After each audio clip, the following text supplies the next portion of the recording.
Je n'ai donc pas mis en œuvre des solutions d'ingénieur avec de hautes prouesses. J'en serais totalement incapable. Mais je n'ai pas mis en œuvre non plus des solutions architecturales. On me l'aurait interdit. J'ai établi donc une transversalité des sensibilités, des savoirs, des disciplines, et c'est ce que je vais essayer de vous présenter ce soir. Donc rapidement, la première question, ça veut dire effectivement, quelle forme? Une autoroute? Bon. Est-ce que c'est ceci, ou est-ce que c'est ceci? Donc, des ouvrages réalisés, mais aussi des ouvrages que vous connaissez. Donc, quel sera l'impact à donner? Quel est le rapport de l'ouvrage avec le paysage? Est-ce qu'on est dans ce registre ici ou dans celui-ci? Ce qui est intéressant, peut-être rapidement, c'est qu'à peine j'avais gagné le concours, je suis tombé sur un article assez intéressant, par hasard, comme ça, sur la reconnaissance visuelle en 6 phases. C'est-à-dire, qu'est-ce qui se passe quand on regarde, non? Et finalement, je crois que c'est fondamental, surtout sur une autoroute, puisqu'on circule à une certaine vitesse et que l'œil capte rapidement les choses. Finalement, ça se passe en 6 points. La première chose, c'est qu'il y a une sorte de détection des lignes, des bords. Ensuite, l'œil fait un regroupement géométrique, c'est-à-dire qu'il donne des contours, des régions, des surfaces. Ensuite, troisième point, il fait une extraction des propriétés géométriques tridimensionnelles de l'objet. C'est vraiment comme sur l'ordinateur. On dessine d'abord le contour, après on a une surface, puis après, hop, on fait une extrusion. On a l'élément en 3 dimensions. Et ensuite, on a une sorte de représentation structurelle, invariante et indépendante du point de vue critique de l'observateur. C'est important, qu'on soit à l'intérieur, à l'extérieur ou pas de l'objet. Qu'est-ce qui se passe? Comment est-ce qu'il est perçu? Ensuite, 5e point, c'est une mise en relation avec un répertoire mental, de représentation, qui permet de reconnaître qu'il s'agit bien d'un objet réel, et puis pas d'un fantôme. Mais en même temps, c'est-à-dire, voilà, qu'est-ce que c'est comme objet? Puis ensuite, en 6e point, c'est un accès à un système sémantique qui identifie l'objet et qui dit bien que c'est un bout d'autoroute et pas un bout d'hôpital ou une villa, etc. Donc c'est assez incroyable, mais ces 6 points vont en fait m'aider à dessiner quasi l'autoroute en entier. Et je vais vous présenter un petit peu ces points. On voit ici, par exemple, sur un des premiers ouvrages, effectivement, il y a une sorte d'établissement de la ligne d'horizon, c'est très important, elle sera toujours là. Il y a ensuite une forme de grande forme, de surface. Ensuite, d'extraction volumétrique, on la reconnaît facilement. Ensuite, effectivement, de dire, tiens, c'est un élément qui est lié à la vitesse. Et puis, peu à peu, des formes qui vont s'inscrire dans le répertoire mental des personnes en disant, je me trouve bien sur l'autoroute, et pas sur une quelconque autoroute. Vous allez retrouver ces éléments quasi toujours la même chose, toujours cet horizon, toujours ces grandes surfaces que vous retrouvez, toujours cette mise en 3D, et puis une sorte de vocabulaire peu à peu qui va se répéter dans des inclinaisons, etc., qui expriment la vitesse, bien entendu. Vous retrouvez encore une fois de nouveau cet horizon, encore une fois les surfaces, encore une fois les volumes, encore une fois cet élément qui redevient récurrent et qui s'inscrit dans cette image globale. Vous retrouvez même dans ces portails, ils sont très différents, toujours les mêmes choses en fait. Et puis ici, en fait, voilà. Peut-être j'ai besoin d'un peu plus de lumière, excusez-moi, je n'arrive pas à lire. Merci beaucoup. Tout de suite est venu ensuite le deuxième point, qui est la notion du paysage. Alors, je ne sais pas que je me suis levé un matin en disant, voilà, j'ai tout compris du paysage, pas du tout. Justement, j'ai découvert cette notion du paysage peu à peu, et je trouve qu'elle est assez fascinante. La première chose, c'est qu'il y a une différence assez claire entre qu'est-ce qu'est l'environnement et le paysage. L'environnement, c'est quelque chose de quantitatif. On dit combien il y a de CO2 dans l'air, on dit combien il y a de petits animaux qui courent à droite, à gauche, on dit combien il y a de saloperies dans la terre ou pas, etc. Alors que le paysage, en fait, c'est un élément culturel, Donc, c'est-à-dire que chaque pays différent va avoir une notion du paysage différente. Et ça, je trouve que c'est très très important. En fait, on n'est pas une culture paysagère, on l'est depuis 200 ans à peu près, pas beaucoup plus. Donc on est une sorte de culture très jeune à ce niveau-là, en découverte, en devenir quelque part. Aujourd'hui, le terme paysage peut prendre plusieurs significations. On parle de paysages ruraux, de paysages de montagne, de paysages marins, de paysages urbains, mais aussi de paysages picturaux, auditifs, symboliques aussi. Mais on peut aussi parler de paysages social, mental, même de paysages de guerre, où la progression du conflit creuse, change, bouleverse, modifie en profondeur un paysage connu et familier. C'est de Paul Virilio. C'est le cas au Vietnam, effectivement, où, suite au bombardement incroyablement qu'il y a eu par les Américains, en fait, un bon nombre de ces grandes cuvettes faites par les bombes, aujourd'hui, ont été transformées en pisciculture, étonnamment. Donc le paysage change, évolue. J'ai aussi découvert qu'un paysage peut être à caractère religieux. Francesco Soriano, qui parle de la Terre Sainte à la fin du XVe, déclare que non seulement la terre, mais que toutes les choses qui la composent sont empreintes de sainteté. Sont donc déclarés saints les fruits, les arbres, les forêts, les légumes, les arbres, les champs, les pierres. On voit que c'est assez incroyable. La construction d'un paysage et de son image sont donc indissociables et toutes deux intimement liées à l'activité de l'homme. Un exemple clair et net, c'est la Méditerranée. La Méditerranée se présente aujourd'hui comme une image cohérente, en une unité originelle, totalement créée par l'homme au cours du temps. Dans un premier temps, effectivement, les oliviers, les vignes et le grain sont les seules plantes qui constituent le paysage primitif autochtone. Les orangers, les citronniers, les mandariniers seront introduits par les Arabes. Les agaves, les aloès, les figuiers viendront de l'Inde, les eucalyptus de l'Amérique, les cyprès de Perse, les tomates du Pérou, le maïs du Mexique et les pêchers de Chine. Toutes ces plantes sont devenues des éléments constitutifs du paysage méditerranéen. C'est assez fou, non ? On oublie effectivement que cette Méditerranée qu'on connaît, qui est magnifique, en fait, elle naît de la culture. Non, ce n'est pas un paysage naturel, ce n'est pas un paysage qui nous est donné, c'est un paysage qui est construit. Mais peut-être, je ne sais pas très bien comment je vais faire, peut-être que je pourrais déjà passer quelques images. Voilà.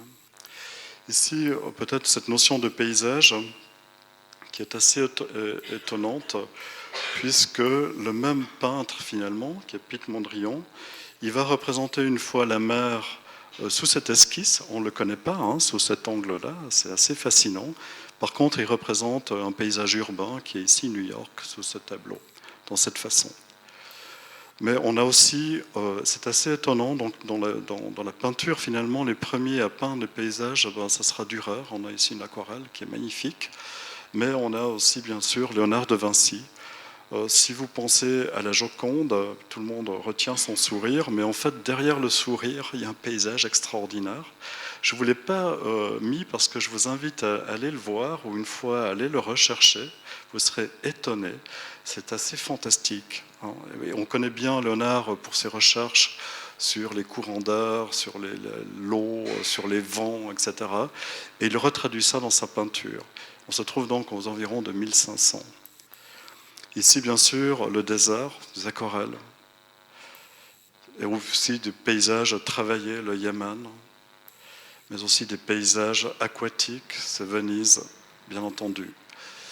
C'est intéressant de voir ici, en fait, cette notion de paysage. On a à gauche, effectivement, un dessin qui date de l'an 1000 à peu près, qui est un dessin chinois.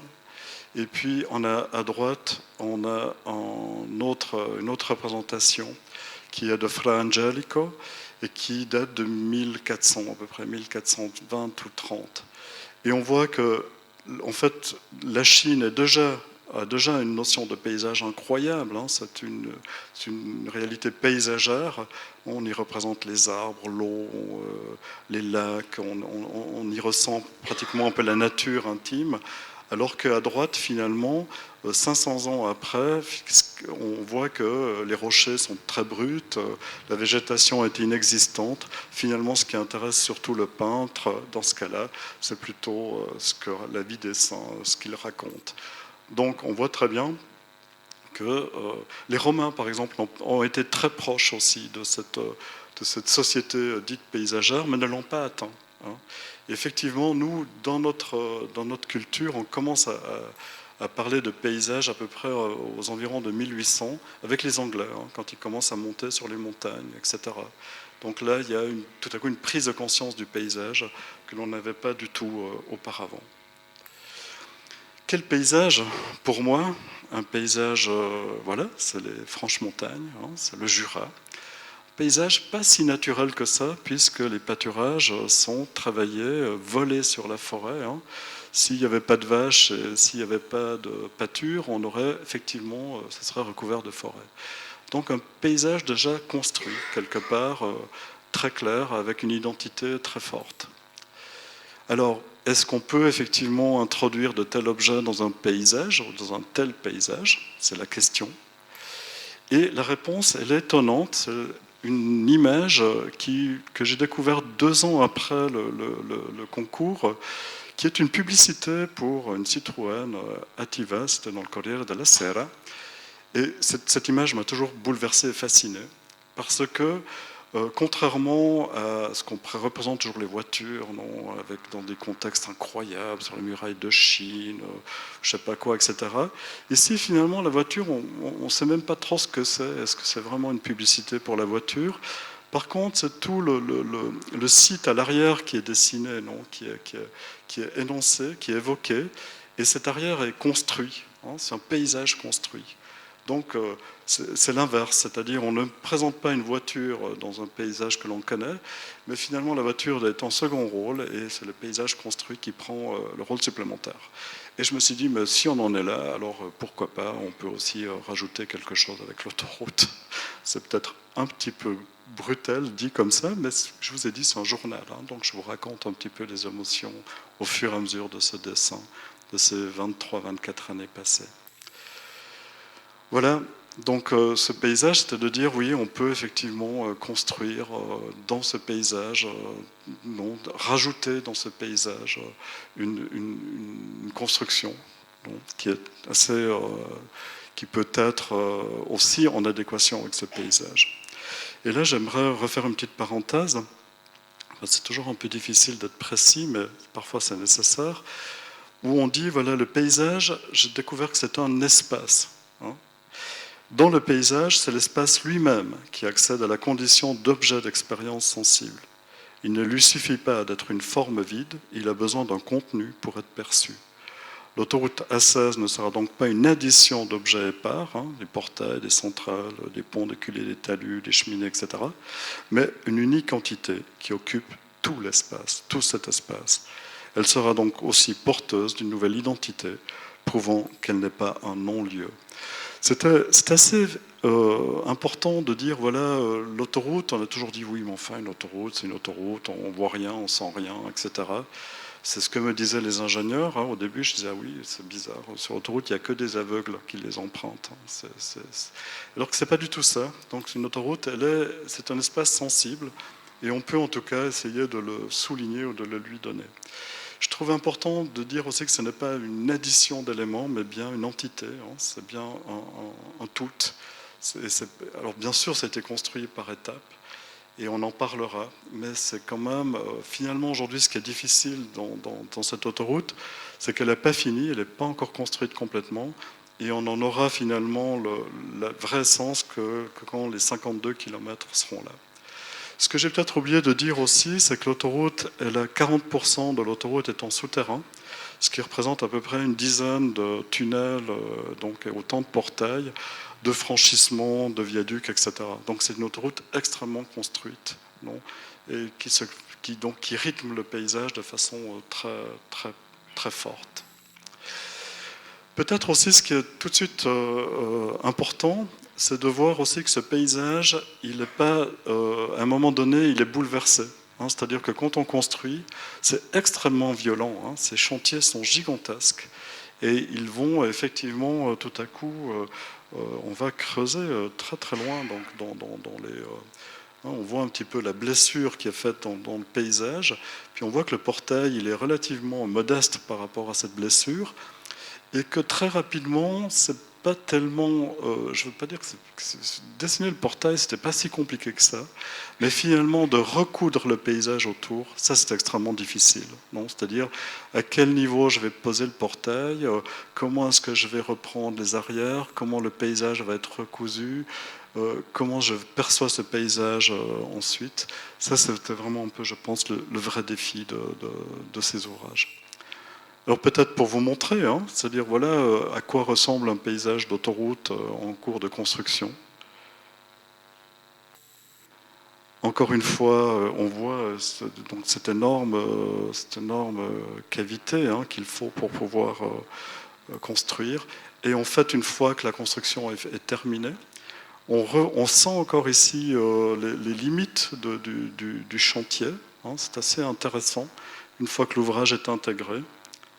Et finalement, aujourd'hui, vous avez l'ouvrage le même avec encore de la végétation. Mais c'est étonnant, c'est 10 ans après, et 10 ans après, on sent encore les contours de la cicatrice. Bon. Donc en fait, c'est une sorte d'opération à cœur ouvert, hein, et le malade, il lui faut pas mal de temps pour qu'il s'en remette. C'est assez étonnant. Ensuite vient l'échelle, non, bien sûr. Quelle est l'échelle pour une autoroute? Alors, on a l'habitude en tant qu'architecte de bouger avec des échelles de murets ou de jardins, etc. 1,20 m, 1,50 m, le corbu de 1,26 m, etc.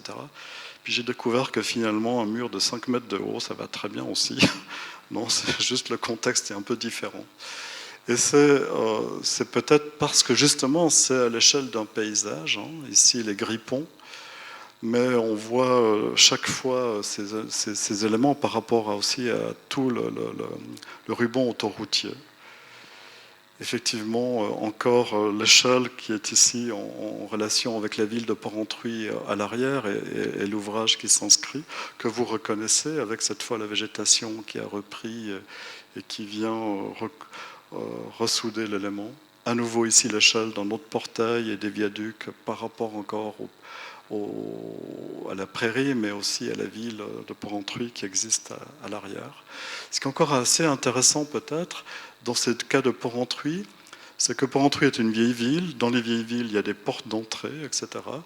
Et finalement, aujourd'hui, étonnamment, la porte d'entrée de Porrentruy, la nouvelle, c'est celle-ci, et de l'autre côté, c'est celle-ci.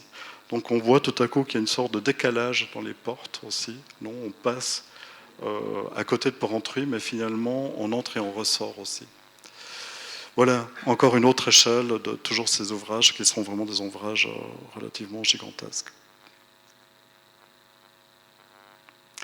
Et puis, tout de suite, la question dans le paysage, est-ce qu'il y a une échelle intérieure et puis une échelle extérieure, externe? C'est-à-dire finalement, il y a une double perception, celui de l'automobiliste sur l'autoroute, et puis il y a celui du promeneur, hein, etc., avec des éléments qui ressortent. Des éléments techniques extrêmement importants. Et on voit effectivement que très souvent, on ne voit pas cette autoroute. Hein.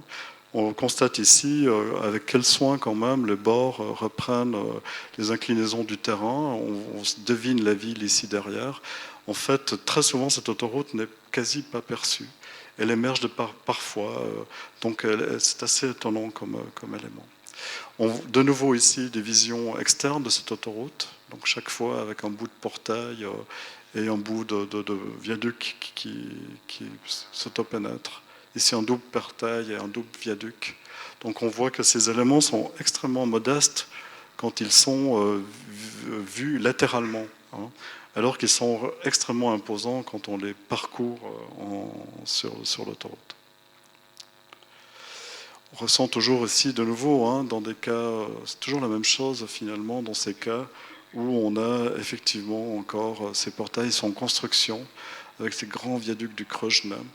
Et c'est ici aussi de nouveau pas seulement une question d'échelle entre le paysage et les éléments, mais c'est carrément aussi un problème d'échelle entre ces viaducs énormes et le portail. Hein, finalement, quel équilibre lui donner, c'est pas toujours évident à trouver. Se pose aussi tout de suite rapidement le problème du vocabulaire, du langage, de certaines cohérences. Alors, en fait, quand on parle de vocabulaire ou de la forme, j'aime bien citer deux choses. Alors, j'aime bien citer Yourcenar, qui dit, mais finalement, il faut bien parler de mon chien, parce que c'est quand même comme ça que je le reconnais, quoi, en gros. Parce que c'est vrai qu'on vient d'un monde, en tout cas nous, quand on était au Poly à Zurich, d'être formaliste, c'était vraiment la pire des choses qu'on pouvait être, non ? Et vivre. On était promus pour l'enfer à l'éternité. Et là, je me suis découvert très formaliste quand même. Il fallait quand même attaquer la forme, non ? Lui donner une forme, et laquelle, non ? Ce problème s'est tout de suite posé assez rapidement. Et puis une autre phrase que j'aime aussi qui dit « La forme seule n'existe pas, nous ne concevons que des rapports ». C'est de Édouard Vuillard, qui est peintre, qui est un ami d'ailleurs de Vallotton et de Bonnard. Voilà, des rapports, c'est-à-dire finalement la forme elle existe que parce qu'on la met en rapport avec d'autres choses. Ici effectivement c'est une interface entre les ouvrages d'art et le paysage, non ? Avec une sorte de mise en approche de divers points de vue, intérieur-extérieur, pour en jauger la masse, l'impact, les épaisseurs des éléments constitutifs, à la recherche de la forme juste, comme le nomme Martin Steinmann. C'est pas rien, hein. Un mur de 40 cm en béton sur une autoroute, c'est du papier, c'est rien. Hein. Il faut déjà atteindre les 80 cm, 1 mètre, pour que ça commence à avoir une sorte de sensualité ou un certain impact. Donc c'est assez fou. Donc les dimensions aussi changent dans ces éléments. Mais ce qui est aussi intéressant, alors peut-être je vais d'abord, on va revoir un peu les photos. Voilà. Alors le vocabulaire, est-ce que c'est ça ? Voilà, une image que je trouve assez surprenante, puisque finalement on y trouve, ça évoque plutôt un tunnel de chemin de fer que une voiture. D'ailleurs, j'ai découvert que souvent les tunnels de chemin de fer, en fait, la voûte, elle est fausse. C'est pas une voûte, c'est une décoration. On mettait les pierres taillées parce que c'était pour faire beau. Donc, on parlait déjà de forme à l'époque. Et alors, quelle forme donner à cette autoroute ? Est-ce qu'il fallait lui donner cette forme ici ? C'est le projet des ingénieurs avant qu'on gagne l'autoroute. Donc on voit ici les deux tunnels et puis on voit ici la centrale de ventilation. On est dans le Jura, alors on a un toit et puis on a des choses. Ici, ça c'est les bouches de ventilation, d'aération. Puis on fait un petit peu à droite, un peu à gauche. Enfin voilà quoi. C'est un petit peu ça. Puis ça, c'est comme déjà, là, on est un peu plus moderne, on a un petit peu une sorte de villa des années 30, mais en fait, c'est une centrale de ventilation. Un petit balcon avec la végétation, c'est un peu pour adoucir un peu tout ça, mais vous avez une cheminée là-haut d'extraction des fumées. Ici, vous avez de nouveau une aspiration, et puis là, je pense, la cage d'escalier pour arriver jusque là-haut. Enfin, bref, voilà. Mais dans ce langage, il y a bien sûr aussi le côté cinétique. On voit ici la jonction des grippons avec les deux centrales et les deux centrales de ventilation, et puis toute cette espèce de spaghetti, etc., qui est assez fascinant. Et c'est comment relier le tout. Alors quelques images pour sentir cette idée de la vitesse ou de la continuité ou des murs. Et ces murs vont devenir parapet, pont, support... galerie, enfin bref. C'est pas une addition d'éléments, mais bien une continuité dans les éléments. On le sent ici chaque fois avec une certaine force, ou dans ces éléments ici, ou qui reprennent ensuite par derrière, qui retombent derrière et qui reprennent à l'arrière. On ressent un petit peu, voilà, de nouveau ce mur de parapet qui devient la galerie, et puis l'autre qui se transforme en mur de soutènement, enfin... avec plus ou moins de bonheur, puisque c'est les premiers objets que j'ai dessinés, que j'ai faits. Et vous verrez, il y aura un petit... on va en parler, parce que comment est-ce qu'on évolue en 23 ans, en 24 ans, quand on fait toujours les mêmes choses ? C'est pas évident non plus. Je ferai part un peu de mes soucis. Mais là, on voit toujours un peu ces histoires de continuité et de vitesse. Bien sûr qu'il y a un élément, il faut que ça fonctionne. C'est pas juste des objets qui sont posés. Je ne sais pas très bien si dans les temps, voilà, oui, ça peut jouer. Ce n'est pas juste un objet, mais on a effectivement des éléments de ventilation qui sont très, très conséquents, hein, puisque ça représente plus de 140-150 mètres carrés de ventilation ou de grille d'aspiration. Ces éléments, en fait, fonctionnent assez simple. On voit, de façon assez simple, on a une sorte d'appel d'air qui est par là, avec un ventilateur, puis on injecte par-dessous, comme ça. En cas de fumée, il y a une sorte de clapet qui referme, et puis on aspire par la calotte vers le haut, et puis on rejette vers le point le plus haut. Mais en attendant, il faut qu'on puisse aspirer par l'arrière pour injecter dans la calotte du tunnel d'à côté qui redonne l'air pour les gens, etc., etc. Et puis il ne faut pas qu'il y ait de court-circuit entre cet élément-là et en fait celui-là, excusez-moi, en fait j'ai interverti deux choses. Voilà, mais c'est finalement une sorte de machine, hein, qui fonctionne avec des règles assez précises. Et puis il y a des vitesses d'air, enfin bref. C'est un peu plus complexe que ça, mais ce n'est pas très intéressant non plus.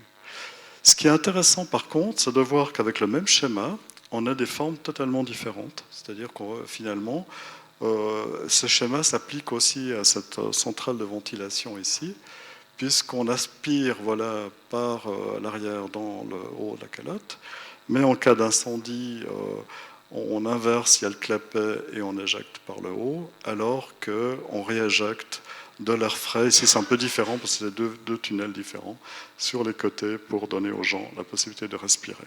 Voilà. Et on voit un petit peu ces éléments sur le côté d'aspiration, mais on reconnaît aussi ici l'élément central de la cheminée qui évacue les fumées au plus haut point. Donc en fait une machine très précise à ce niveau-là, avec des règles de flux d'air très précises aussi. Carnet de construction, peut-être, ça aussi je trouve assez intéressant rapidement. Le site des Grippons, à quoi ça ressort, à quoi ça ressemble.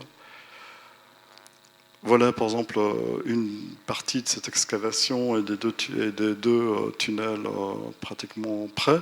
On voit aussi quel effort il faut pour retenir la montagne. Ça c'est fascinant, c'est-à-dire que tant qu'on touche rien, il ne se passe rien. Mais dès qu'on vient taper un peu dans le pied de la montagne, on déstabilise la montagne. Et donc il nous faut des éléments incroyables pour la retenir avec des éléments chimiques et des ancrages à plus en finir, etc. Enfin bref, la nature se révolte et c'est coup pour coup, et elle nous le rend bien. Hein.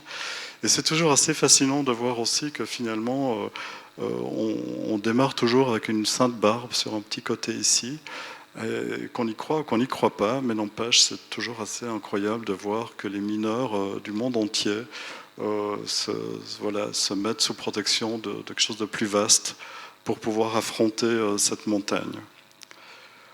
Ici, on voit peu à peu émerger effectivement. Je vous montre ces photos parce que si vous allez voir l'autoroute, vous allez toujours voir des images finies. Et puis je trouve assez intéressant de voir le chaos que ça engendre au départ. Les conditions de travail aussi qui sont assez folles. Et puis ici on voit un début de toiture qui est en fait en précontrainte dans les deux sens, donc dans ce sens-là, mais aussi dans le sens longitudinal et transversal, et qui va être coulé en fait en continu dans ce sens-là. Et puis l'objet terminé, on voit sans végétation, sans rien, mais pratiquement prêt, avec pas mal d'émotions. Et puis l'objet, qui redevient effectivement... on voit que la nature, elle fait partie intégrante de la démarche. Hein, c'est-à-dire, en fait, ce qui est intéressant, c'est qu'on ne plante pas des nouveaux arbres, etc., mais c'est la forêt qui reprend... c'est la forêt qui reprend peu à peu ses droits sur ces éléments. Alors, logiquement, elle devrait aussi reprendre sur ces éléments-là, et puis ces éléments-là. On est en Suisse, on nettoie. Hein, faut qu'il n'y ait rien qui pousse, etc. Voilà. Alors, ça fait 15 ans qu'on coupe, qu'on nettoie, etc. pour que les murs restent bien propres. Non. Mais ce n'est pas le but. Le but, effectivement, était qu'il ne reste que la partie basse de cet élément et que tout le reste, en fait, disparaisse dans la végétation. Alors voilà, ça c'est des petits deuils à faire. J'ai beau avoir écrit pendant 15 ans, 2 fois par année, mais ça ne change rien. Donc voilà. Idem pour ces autres ouvrages, hein, petit carnet de bord aussi, on le voit. Donc c'est assez incroyable de voir surgir de terre ces éléments.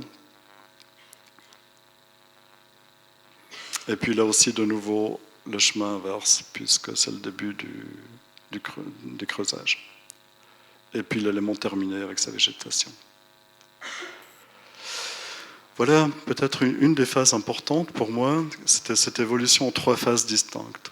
C'est-à-dire que finalement, avec le temps, on se retourne un peu et puis on se dit mais tiens, qu'est-ce que j'ai fait, qu'est-ce que j'ai dessiné, j'en suis où là, qu'est-ce qui se passe?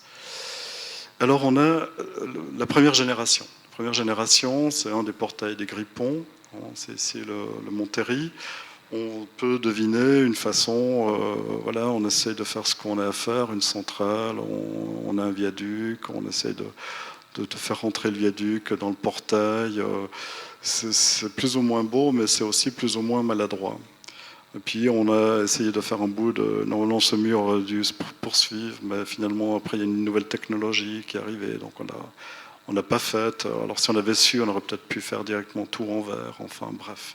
Non, comme vous aviez dit, j'avais 30 ans, donc c'était pas évident, à l'époque non plus.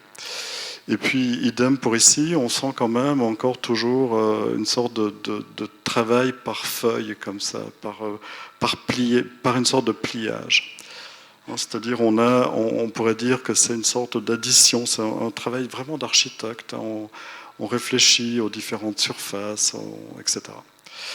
Et puis, on a une sorte de deuxième génération qui arrive, qui a en fait une génération beaucoup plus volumétrique, hein, qui est beaucoup plus essentielle, qui est moins tectonique comme ça, qui est en fait plus proche d'un travail d'ingénieur. Voilà. À force de les fréquenter, je crois qu'il y avait tout à coup un petit déclic qui s'est fait, et je trouve que peu à peu ça a pris plus de force. On le sent aussi ici dans des ouvrages qui viennent de sortir. Alors, moi, il y a l'écran qui est un petit peu tordu, mais mes murs sont bien droits, hein, vous ne faites pas de soucis. Voilà, et puis on voit un peu la force de ces ouvrages dans leur forme volumétrique. Et puis là, un petit clin d'œil à Soisy qui est dans la salle, puisque à l'époque, Soisy, on les avait dessinés ensemble. Ils viennent de sortir de terre, hein, donc il faut beaucoup de patience dans ce métier pour les voir surgir. Mais aussi des fois des passages inférieurs qui reprennent un petit peu ce thème volumétrique, hein, on le sent ici avec une certaine puissance et une certaine façon de biseauter, de rattraper ces éléments. C'est plus des feuilles, mais ça devient des volumes. Et puis ici, un dernier volume. Là, malheureusement, l'écran me rapetit à droite, mais c'est le dernier qui devrait naître. Et normalement, c'est assez impressionnant. Par contre, on devine aussi, toujours encore dans ce petit portail ici, encore ici le problème. Hein, c'est la quadrature du cercle. C'est-à-dire, en fait, on a un cercle et puis on a des éléments rectangulaires. Alors, je n'ai pas réussi pendant 20 ans à résoudre ce problème. J'ai fait comme a fait Rino Tami, c'est-à-dire il faut le mettre dans l'ombre. Alors j'ai réussi à faire un peu mieux que Tami, hein, à toute modestie gardée, parce que j'avais plus de chances de pouvoir de mettre le cercle plus en arrière. Hein. Et donc, en fait, on voit rarement le passage entre le rectangle et le cercle, parce que souvent, j'ai 30 mètres ou 40 mètres, alors que Tami, dans la montagne, n'avait pas cette chance. Mais grâce à lui, j'avais découvert ce truc que j'ai utilisé pendant 20 ans. Et puis, peut-être, voilà, alors on voit très bien, hein, ici encore, ce problème de la quadrature du cercle. Et puis la dernière génération, qui n'est pas construite mais qui devrait arriver, et qui est assez fascinante finalement, c'est le fait que on a pu retravailler après 23 ans de loyaux services, on m'a quand même laissé retravailler un peu la forme du tunnel, et donc aussi, à un moment donné, de pouvoir, entre le portail et le tunnel, créer une vraie interface. une vraie cohésion entre les éléments et c'est plus juste une juxtaposition entre le souterrain et la partie qui émerge. Alors, voilà alors là aussi, hein, les temps changent, hein, donc on se retrouve en 3D. Il y a même une animation que je ne vous ai pas amenée, mais voilà. Et puis on redevine un peu ici dans ces esquisses la forme du tunnel et puis cette possibilité ensuite de pouvoir raccorder avec la forme rectangulaire tout l'intérieur sur les côtés. Et on retrouve encore, et on le sent ici assez bien avec cette ligne qui revient, qui redescend, ou bien ici cet élément qui s'écarte pour redonner plus de force aussi au portail, mais aussi cet élément qui se creuse sur l'autre côté, etc. Et puis ici un plan assez global de tout cet élément. Donc on voit finalement la section des tunnels, le portail, la maquette, et puis les coupes longitudinales avec tous ces éléments de raccord qui reprennent effectivement les cassures dans les tunnels des éléments. Mais ces cassures, elles sont aussi étudiées finalement sur l'ouverture du portail que vous retrouvez ici. Voilà. Donc en fait, je crois que c'est la première fois où je pourrais dire que ce portail, voilà, il y a une sorte de conclusion au bout de toutes ces années. Donc 3 phases. Et une fois que c'est expliqué et montré, étonnamment, on voit bien. Mais quand vous êtes sur l'autoroute, bon, maintenant c'est trop tard, vous le savez, mais on ne s'en rend pas tout à fait compte. C'est pas aussi clair que ça. Voilà encore une dernière image de ces 2 éléments.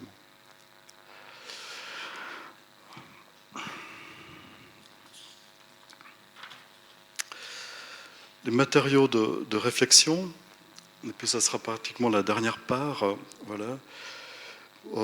Je voulais reprendre en fait d'Henri Beauchot une phrase qu'il a écrite que j'aime beaucoup. Il dit, c'est un écrivain, et il dit « J'ai toujours le sentiment de ne pas gouverner ce que j'écris, mais de travailler en collaboration avec la matière, de discuter âprement avec elle. Et le produit est parfois le fruit de notre élan commun, parfois celui de notre accommodement, et parfois celui de la fatigue, de notre affrontement et de l'impossibilité d'aller plus loin. » Donc ça, c'est Beauchot. Et puis, on peut redire la même chose pour l'architecture. Hein. On peut dire, voilà, j'ai toujours le sentiment de ne pas gouverner ce que je dessine, mais de travailler en collaboration avec la matière, de discuter âprement avec elle. Et le produit est parfois le fruit de notre élan commun, parfois celui de notre accommodement, et parfois celui de la fatigue, de notre affrontement et de l'impossibilité d'aller plus loin. Le travail de projet se veut donc patient. Je pars d'une esquisse très rudimentaire, je tente peu à peu de la faire entrer en poésie, par des lignes, par des rythmes, par une opération qui passe autant par la main que par l'esprit. Je la reprends plusieurs fois, et peu à peu elle se modifie et se met à suivre son cours. Il y a toujours un moment mystérieux où je sens que ce que je veux exprimer se transmue en matière, ou bien c'est impossible, et il me faut y renoncer. Donc, vraiment un carnet de bord, dans ce sens-là. Rapidement, peut-être aussi, ces quelques images, et c'est les dernières, qu'est-ce que c'est pour moi ce matériau de réflexion ? Ici, c'est finalement une maquette pour la synagogue de Louis Kahn en Israël, à Jérusalem. Et puis, finalement, c'est l'image de de ces éléments qui sont construits dans le paysage et qui deviennent marquants. Non, donc, en fait, quelque part, ça me parle, ça m'interpelle. Mais aussi ici, tout à coup, Hassan Fathy avec la chanette, qui reprend ces éléments pour travailler, une sorte de beauté incroyable, intrinsèque à la matière, à la manière de construire. Alors, bien entendu, qui me parle aussi pour l'autoroute. Mais aussi des formes très particulières et très belles, un château d'eau. En France, on voit très bien ces éléments de contention de l'eau, façon de reprendre les appuis, les forces, les pousser.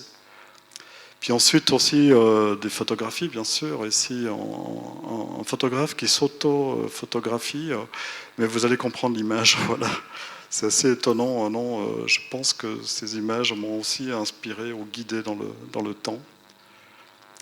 C'est aussi toujours une image de lui, dans cette espèce de bleuté, mais on a aussi un bout d'autoroute dans les bleutés. dans le cas d'hiver. Et puis parfois des émotions aussi dans des études faites en maquette. L'autoroute est née en maquette avec des petites choses comme ça où on voit que le portail est posé sur le pont. Et puis ici on voit que le portail embrasse le pont et que celui-ci se glisse dedans. Alors vous allez dire oui, c'était quand même un moment de grande émotion de découvrir ce genre d'éléments qui puissent être pris par la suite. Et puis, bien entendu, encore ce travail en maquette, aussi sur d'autres portails, avec la lumière, des éléments d'éclairage, d'ombre, etc., qui finalement se répercutent en vrai. Donc, ce n'est pas tout à fait que du papier mâché, mais on en retrouve une partie. Et puis aussi ces éléments qui font penser à des objets connus comme le monument des Fosse Ardeatine à Rome, pour ceux qui connaissent, où on voit, c'est tout à coup dans le paysage sortir ces grands éléments de surface. C'est-à-dire oser montrer aussi ce qui ressort dans le paysage. Et puis peut-être aussi, si je devais recommencer, je crois que je ne ferais plus ce que j'ai fait jusqu'à aujourd'hui. Je ne passerai plus mon temps à recoudre le paysage, mais j'adorerais laisser le paysage tel qu'il a été bouleversé par le chantier. Je trouve ça incroyable, non ? Le rapport est d'une violence folle, mais aussi extrêmement vrai, extrêmement authentique, non ? Ça permet de faire sortir des objets avec une force impressionnante, et j'adore ces moments de chantier où on voit même encore un peu dégringoler la chaille qui était mise sur le côté, et pourquoi pas ne pas laisser les choses comme ça. Pourquoi devoir remettre tout en place? C'est une question. Aussi, ça coûte un saladier. Hein. C'est des années de petits camions qui va, qui vient, qui remonte, qui redescend, etc. Et je pense qu'on pourrait effectivement recréer un nouveau paysage à travers la fonction de l'autoroute ou de ces ouvrages. Instant privilégié, un bout de cheminée, et puis un dessin, c'est mon enfant. Mon enfant est né pratiquement quand j'ai gagné l'autoroute. Il a dessiné l'autoroute toute sa vie. Hein. Il a ras la patate. Donc voilà, c'est un peu particulier, mais je trouvais ça assez émouvant de voir que cette cheminée, il la vit un peu. Il y a le vent, et puis il y a le soleil, et puis il y a de l'eau qui coule dedans. Enfin bref, c'était toujours émouvant d'amener mon petit bonhomme sur ces énormes chantiers. Et puis une découverte aussi. On voit que je découvre ce monde technique où selon qu'on soit dans des calcaires ou dans des marnes, il faut des épaisseurs différentes pour le coffrage. Et puis j'avais tout d'un coup une idée géniale que les autres n'ont pas trouvé si géniale que ça.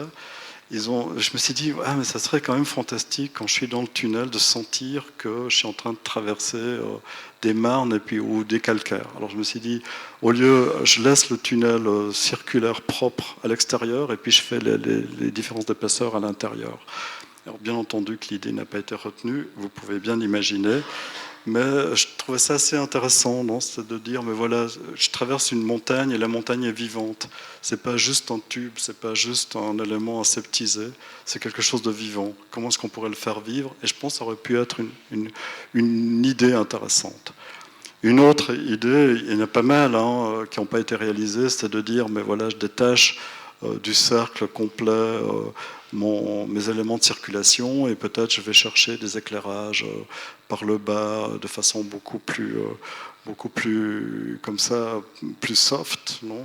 Avec ces idées venaient des visites de chantier que je vous redonne comme ceci, ou parfois même des éclairages assez étonnants.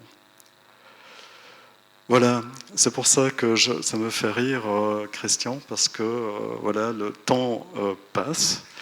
Moi, j'ai pratiquement 24 ans de plus, non ? Et je me suis dit, zut, qu'est-ce qui va se passer ? Est-ce que je suis sur la bonne route, sur la bonne autoroute, non, ou pas ? Voilà. Et j'adore cette phrase qui dit, voilà, vieillir, c'est s'approfondir, et c'est ce que j'espère vous avoir transmis ce soir.